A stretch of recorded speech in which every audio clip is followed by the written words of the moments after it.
Hello, welcome back to the Murakami Companion Podcast, a show inspired by the works of Haruki Murakami, where we analyze his body of work in its entirety.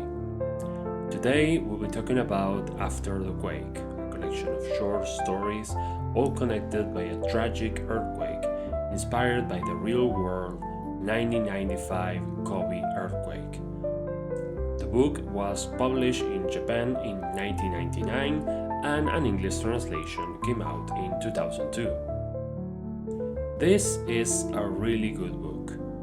I think I can recall all of the stories and my memory isn't even that good. What I think connects all of them emotionally is that they are all about damaged people, often trying to heal. But there are stories here that have UFOs, a super frog that saves Tokyo, and even a kid who believes he is the son of God. Each story talks about sex, family, friends, religion, superheroes, things that you might take refuge in while dealing with a tragedy. Which doesn't necessarily mean that it's a good book to get if you're dealing with something tragic. It's more of a reflection of a society trying to deal with these problems. It's a book told from the perspective of people who sees the tragedy from far away, so it goes from people who fantasize about saving the country to a woman who wishes his ex-boyfriend had died in an earthquake. So yeah, even though there are fantasy elements, the book explores feelings that are pretty real and pretty raw in some cases. And it's hard to me to say this about a book I enjoy this much, but I understand it's not one of Murakami's most popular works because I'll be honest. Who is this book for? I don't think people who lived through a natural disaster will love this book. It talks about, among other things, people ignoring the news of the earthquake, people tired of hearing about it, and even people wishing someone they knew died there. If I had to guess, I will say it's for people who have never been near a natural disaster, for them to learn how to react to it like a decent human being. Also, it's interesting to me how the author he chose the people who were peripheral to the event and he told their story, which is a little bit of experimental concept, maybe too experimental and playful to be tied to a real life tragedy, but still I think it pushes forward the literary medium. I mean, in 1922, Ulysses by James Joyce was published. It was probably one of the most influential books of the 20th century. It told the story of a man in the span of a day, but told it as if it were a big epic story, as if it were the Odyssey from Homer.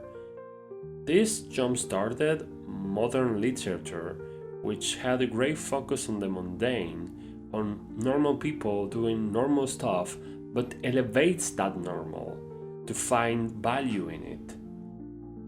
This is reflected in Murakami's works in stuff as early as Hear the Wind Sing, his first book from 1979, that tells a story that is about just two friends that are drinking buddies.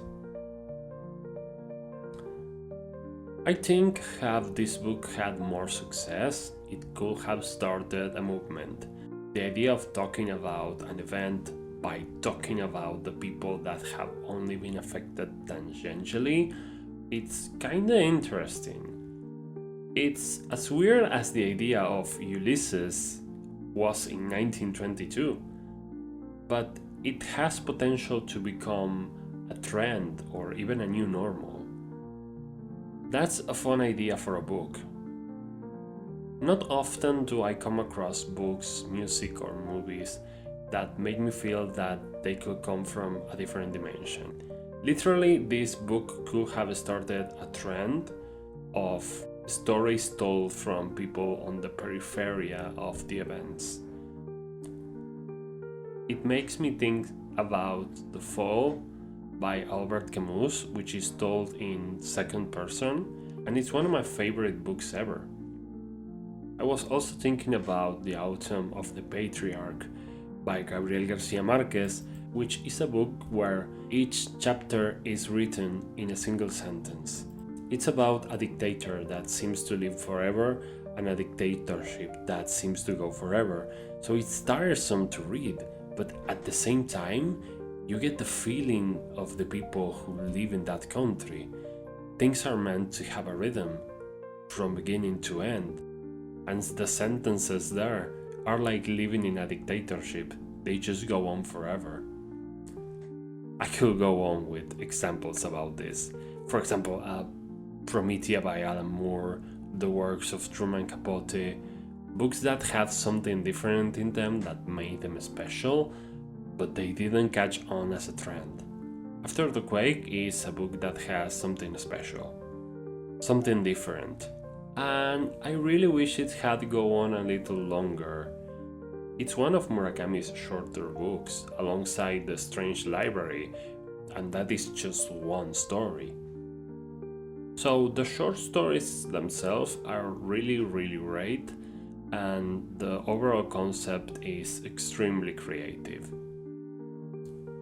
One thing that I would like to talk about is the story called Super Frog Saves Tokyo, which is as close as we are gonna get to a superhero story by Murakami.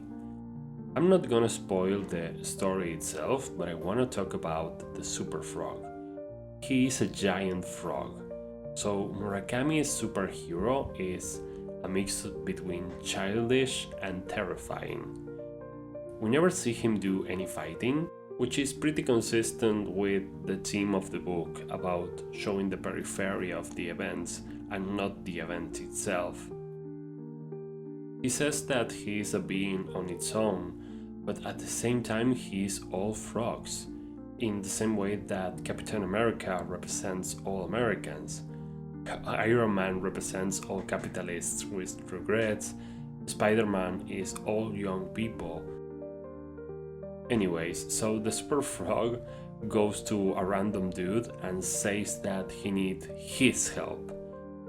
Like, we always need a character in superhero fiction to represent the audience. I don't think Murakami is hating on superheroes. I think it's a fair critique. It's a deconstruction, but in the way of Murakami, which is always a little bit weird and ambiguous. Otherwise, most stories here are very grounded in reality, for the most part. Some seem to want to go a little crazy, but ultimately don't, and they are better for it. One story is about UFOs, and we know that that could have been a cliché, but it really doesn't go the way you think it's gonna go. After the Quake, it's everything but cliché.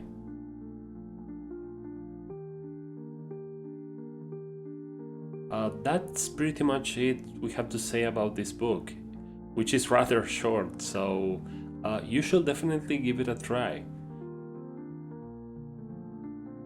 J. Rubin, the English translator, notes that Murakami insisted that the title should be all lowercase, so yeah, the title of the episode is correctly written. Also, the original title in Japanese is very different. It's All God's Children Can Dance, which is a brilliant short story you can find in this collection. It's one of my favorites. I won't spoil it, but beware, it goes into very taboo topics like sex, religion, and incest. It's very open-ended and you can figure out the meaning by yourself. You can get After the Quake pretty much anywhere where good books are sold. If you want to support this podcast, or you just like cool t-shirts, or maybe some coffee mugs or art prints, we've got a few digital stores where you can find all of that and more featuring the cover artwork for this episode, inspired by After the Quake. There will be one design for each episode release of this podcast.